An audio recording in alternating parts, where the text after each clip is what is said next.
Hello student, आपका हमारे YouTube channel N Mishra online GS classes पर स्वागत है।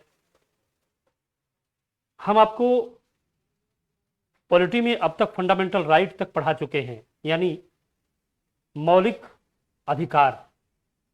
ये मौलिक अधिकार आपको अनुच्छेद 12 से 35 के बीच पढ़ाए गए।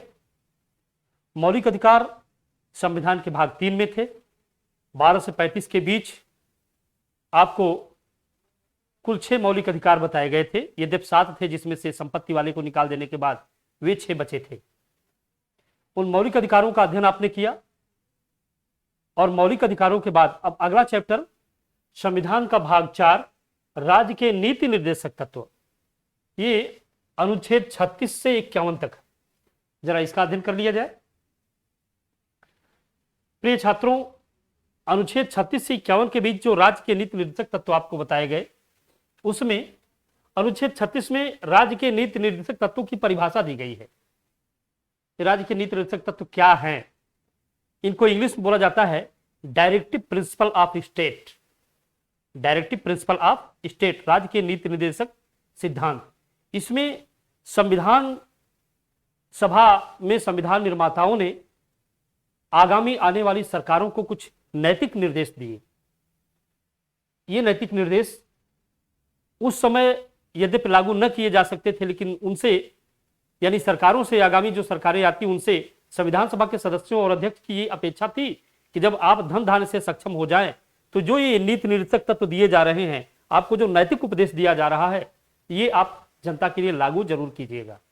ऐसा इसमें कहा गया है राज्य के नीति निर्देशक तत्वों में कि आपको ऐसा करना चाहिए, है ना। पहले इसकी परिभाषा दी गई कि ये वास्तव में नैतिक उपदेश है जो संविधान सभा ने आगामी सरकारों को, कार्यपालिका को एक उपदेश के रूप में इसे दिया है।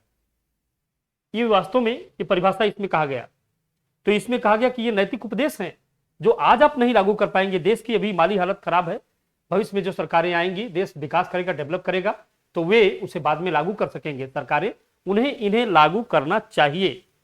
ऐसा इसीलिए इसको ये माना जाता है कि ये सकारात्मक है, क्योंकि सरकार को निर्देश दिया जा रहा है संविधान सभा के द्वारा कि आपको ऐसा करना चाहिए। इसलिए सकारात्मक है, आप ऐसा करिए, आप ऐसा करिए। जबकि पीछे मौलिक अधिकार उसमें कहा जाता था आप ऐसा नहीं कर सकते, आप जनता के मौलिक अधिकार नहीं छीन सकते। तो इसलिए उसकी जो नेचर थी वो निगेटिव थी, नकारात्मक थी उसकी प्रकृति। लेकिन इसकी प्रकृति सकारात्मक है। 36 में इसकी परिभाषा दी गई। अनुच्छेद 37 में कहा गया ये न्यायालय में चुनौती योग्य नहीं है। ये न्यायालय में चुनौती योग्य नहीं है क्योंकि यह नैतिक निर्देश है। आप न्यायालय में इसको चुनौती इसलिए नहीं दे सकते क्योंकि सरकार के लिए आप कहें कि ये चीज लागू कीजिए और सरकार के पास पता चले कि धन ही ना हो तो सरकार उसे कहां से लागू करेगी। इसलिए इसके पीछे जनमत का बल छोड़ दिया गया, कानून का बल नहीं। कानून के डंडे से या न्यायालय द्वारा इसे लागू नहीं कराया जा सकता। इसको जनमत का बल, यानी देश जैसे जैसे सक्षम होगा, जनमत उन पर दबाव डालेगा कि अब आप सक्षम हो गए, सरकारें अब ऐसा करें। इसीलिए इसको न्यायालय के वाद से बाहर निकाल दिया गया। अनुच्छेद 37 में कहा गया इसे न्यायालय में चुनौती नहीं दी जा सकती, इसी कारण से, क्योंकि न्यायालय में चुनौती देने से गड़बड़ हो जाएगा। सरकार के पास पैसा ना हो, आप कहीं लागू कीजिए, इसीलिए न्यायालय में चुनौती योग्य नहीं। अनुच्छेद 38 में कहा गया भारत एक लोक कल्याणकारी राज्य होगा। संविधान सभा ने पहले ही सरकारों को निर्देश दे दिया कि ये जो हम कानून आपको बना के दे रहे हैं, यानी जो चीजें आप नैतिक निर्देश में हम आपको दे रहे हैं, ये सारी चीजें ऐसा सरकार व्यवस्था करेगी इन्हें लागू करते समय कि भारत एक लोक कल्याणकारी राज्य बन सके, यानी जनता का कल्याण हो। नीतियां इस तरह लागू की जाए, कानून इस तरह चलाया जाए, संविधान ऐसे लागू हो कि जनता का कल्याण हो। यानी इंडिया एक वेलफेयर स्टेट होना चाहिए, भारत एक लोक कल्याण करने वाला राज्य होना चाहिए, जनता का कल्याण करने वाला राज्य होना चाहिए। अनुच्छेद 38 में कहा गया। और अनुच्छेद 39 में कहा गया समान कार्य के लिए समान वेतन एवं निःशुल्क विधिक सहायता। अर्थात स्त्री पुरुष दोनों लोग यदि एक ही समान पद पर कार्य कर रहे हैं तो दोनों को समान वेतन दिया जाए। नहीं कि स्त्री है उसको कम वेतन दिया जाए, पुरुष है उसको ज्यादा वेतन दिया जाए। अनुच्छेद 39 में कहा गया समान कार्य के लिए समान वेतन दिया जाएगा। और आगे कहा गया एवं निःशुल्क विधिक सहायता दी जाएगी। यानी तमाम लोग तो अपने मुकदमा लड़ लेते हैं, लेकिन ऐसे कमजोर तबके के लोग हैं जो इतना धन धान्य नहीं रखते कि अगर उनके साथ कोई अत्याचार हो गया, उनके मौलिक अधिकारों का हनन हो गया, तो वे न्यायालय की शरण में जा सके। क्योंकि न्यायालय में जाने में खर्च होता है, इसलिए न्यायालय की शरण में वो नहीं जा सकते। अनुच्छेद 39 में संविधान सभा ने सरकारों से ये अपेक्षा की कि ऐसे एक कमजोर वर्ग के लोगों को निःशुल्क विधिक सहायता आप देंगे। इसी आधार पर जो है जस्टिस पीएन भगवती ने जनहित याचिका का मामला लागू किया कि यदि कोई संस्था किसी गरीब या किसी व्यक्ति के मामले को पोस्ट कार्ड पर लिख करके अगर न्यायालय में भेजती है तो न्यायालय उसे संज्ञान लेगी और उसे एक याचिका मानते हुए स्वीकार करेगी ताकि उस कमजोर व्यक्ति को भी न्याय मिल सके। इसी आधार पर पीआईएल दायर किया जाता है।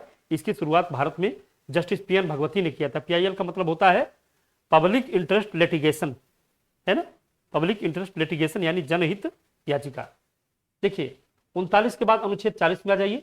इसमें पंचायती राज का गठन, आजकल पंचायतों का दौर चल भी रहा, देखिए ना, पंचायती राज का गठन 73वें 74वें संविधान संशोधन द्वारा पंचायतों को संवैधानिक मान्यता दे दी गई, उन्हें संवैधानिक दर्जा प्रदान कर दिया गया और इस संवैधानिक दर्जा को 1992-93 में पीवी नरसिंह राव की सरकार ने प्रदान किया और अनुच्छेद 243 में लगभग अनुच्छेद 243 में कहा जा सकता है कि लगभग 18 विषय पंचायतों में जोड़ा गया और 29 विषय ये ग्राम पंचायतों के अलावा जो नगर पंचायतें आई उनमें जोड़ा गया। अनुच्छेद 243 इसमें ग्राम पंचायतों के गठन की प्रावधान किए गए और 243 का में नगर पंचायतों के गठन का प्रावधान किया गया और साथ ही साथ संविधान की अनुसूचियों में 11वीं और 12वीं अनुसूची, 11वीं ग्राम पंचायत से संबंधित है और 12वीं नगर पंचायत से संबंधित है। तो इसी नाते इसमें अनुसूचियों की भी 2 संख्या बढ़ गई।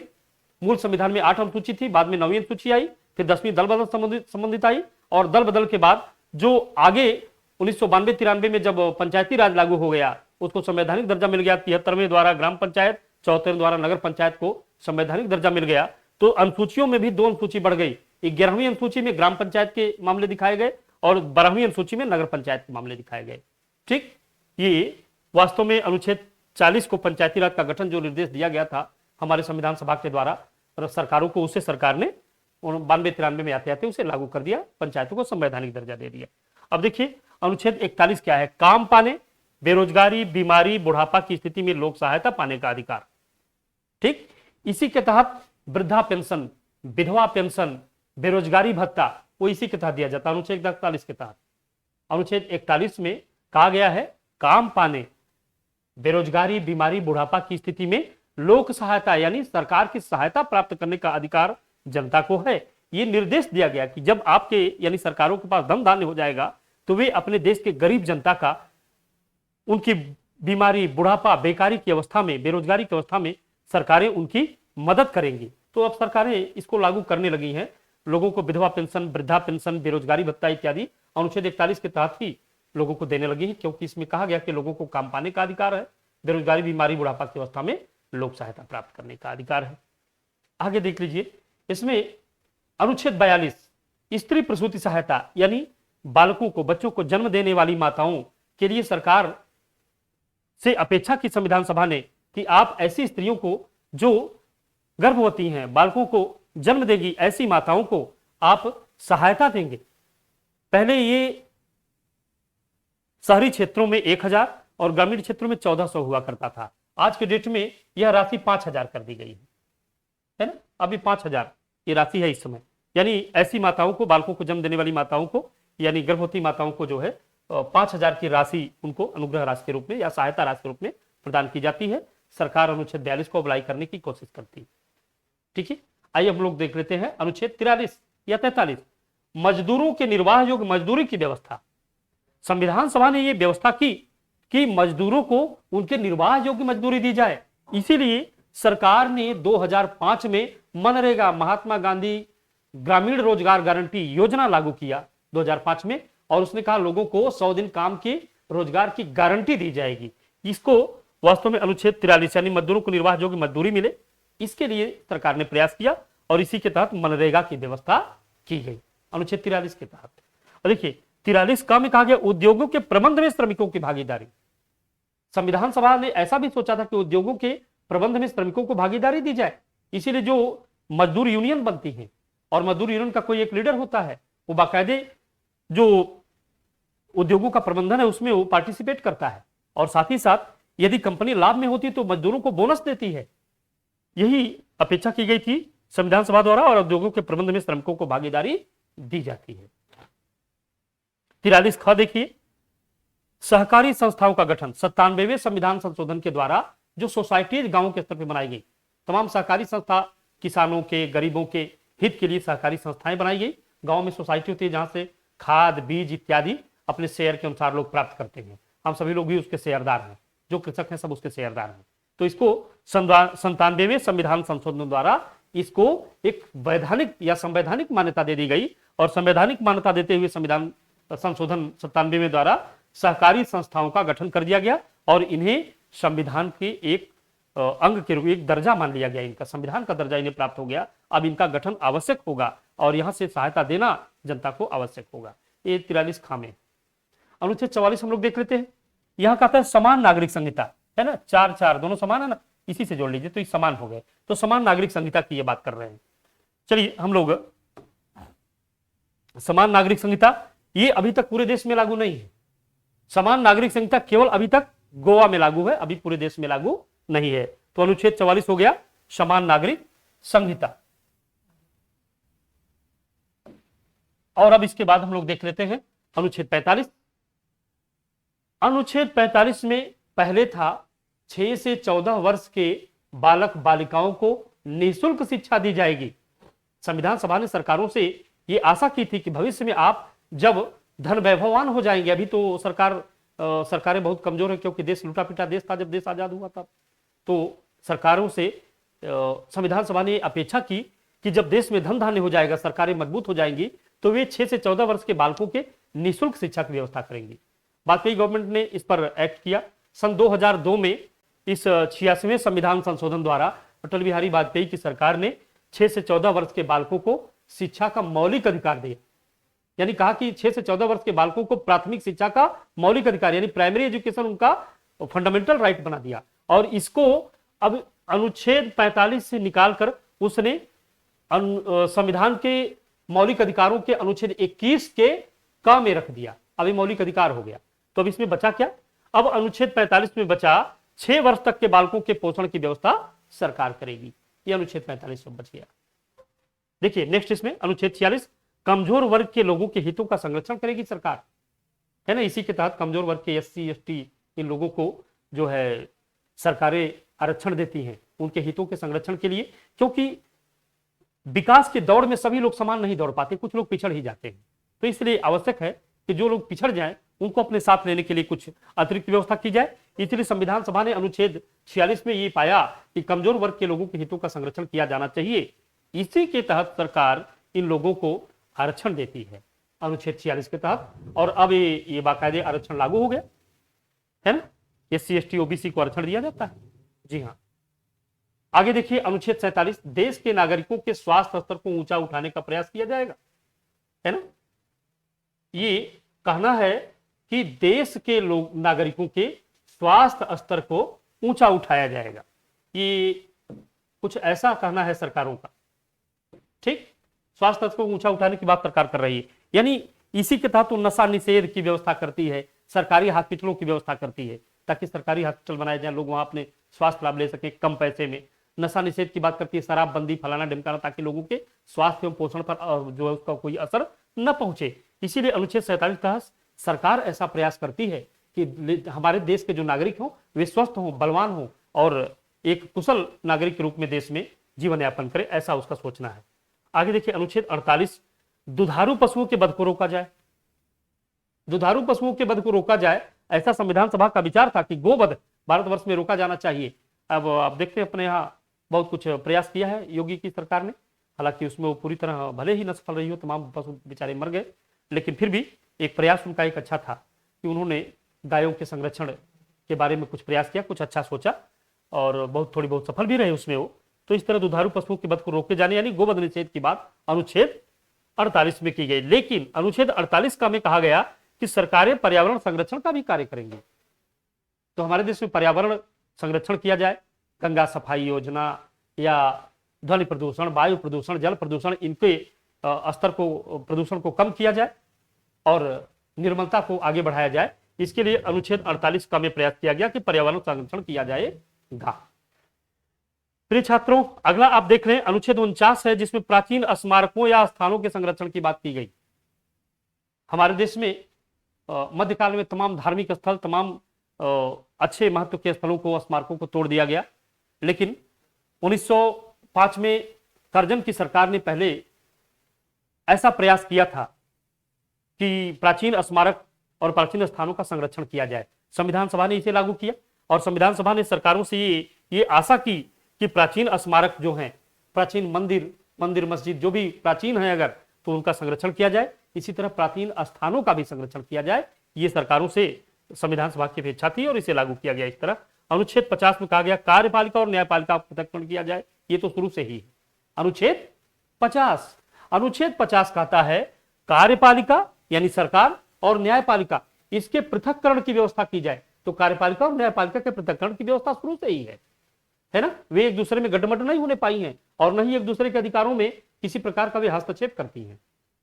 इस प्रकार एक संतुलनकारी व्यवस्था अपने देश में बनी रहती है। न्याय का कार्य सरकार करती है और देश के संचालन का कार्य कार्यपालिका करती है।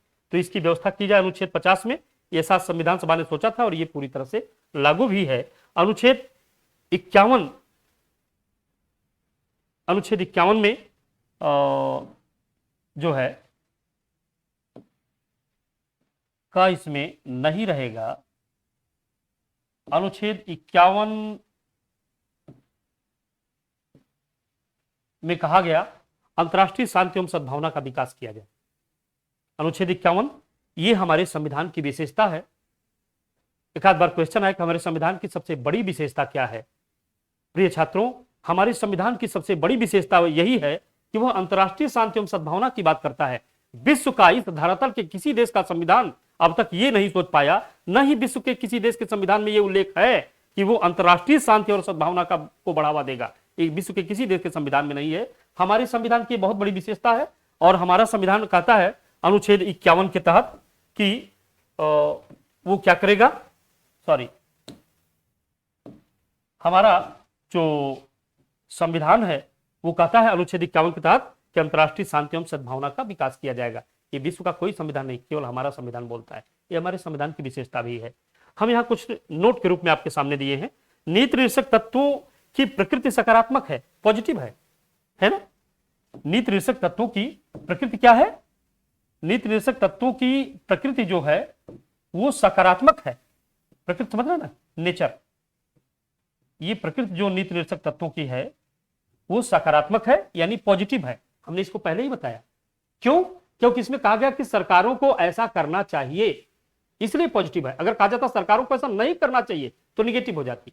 यहां कहा जा रहा सरकारों को ऐसा करना चाहिए, इसलिए नीति निर्देशक तत्वों की जो प्रकृति है वो पॉजिटिव है। इसी कारण इसे न्यायालय में चुनौती योग्य भी नहीं बनाया गया, क्योंकि उसी समय चुनौती योग्य अगर बना दिया जाता तो पता चले सरकार के पास दम है ही नहीं और कहा जाता शिक्षा का मौलिक अधिकार दीजिए। बच्चों को कहां से इतनी व्यवस्था करती, प्राइमरी स्कूल खोलती, तब उतनी व्यवस्था थी नहीं। इसीलिए इनके लिए कानूनी दबाव की बात नहीं की गई, इनको न्यायालय में चुनौती देने की बात नहीं की गई। इसी नाते इसके लागू करने हैं तो जनपद का दबाव काम करता है। जनमत का दबाव, देश की सरकार को मजबूत देख करके जनता पूछती है जब ये लोग चुनाव में पहुंचते हैं कि आपने फला चीज को अब तक लागू क्यों नहीं किया, हमें यहां से परिवहन चाहिए, हमें यहां शिक्षा चाहिए, हमें यहां अस्पताल चाहिए। जनमत का दबाव होता है तो वोट पाने के लिए सरकारें ये काम करके जाती हैं कि भाई देखिए फलाना नीति निर्देशक तत्व में लिखा था तो हमने उसे लागू कर दिया है। परिवहन की व्यवस्था सरकारी की बात की गई थी, लेकिन में सरकारी बसें चला दी, हमने प्राइमरी पाठशालाएं खोल दी हैं, हमने निःशुल्क चिकित्सालय चला दिए हैं, है ना। इन सबकी व्यवस्था नीति निर्देशक तत्वों में संविधान सभा ने की थी। तो जनता जब पूछती है तो कहते देखिए करके आ गए हैं। यानी जनमत का दबाव है इनके पीछे, वो इन चीजों को लागू करवा लेता है। जनमत, कानूनी नहीं कि इसको न्यायालय में ले जाकर के चैलेंज किया जाए, ऐसा नहीं होता।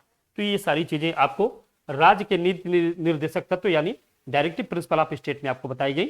नेक्स्ट हम जब क्लास लेंगे तो उसमें हम लोग अब संविधान के भाग 5 और उसमें अब हम लोग पढ़ेंगे संविधान की कार्यपालिका यानी प्रेसिडेंट। अब प्रेसिडेंट के बारे में हम लोग इसके बाद अध्ययन करना शुरू करेंगे। हालांकि उसमें अभी थोड़ा सा बच रहा है, वह है मौलिक कर्तव्य।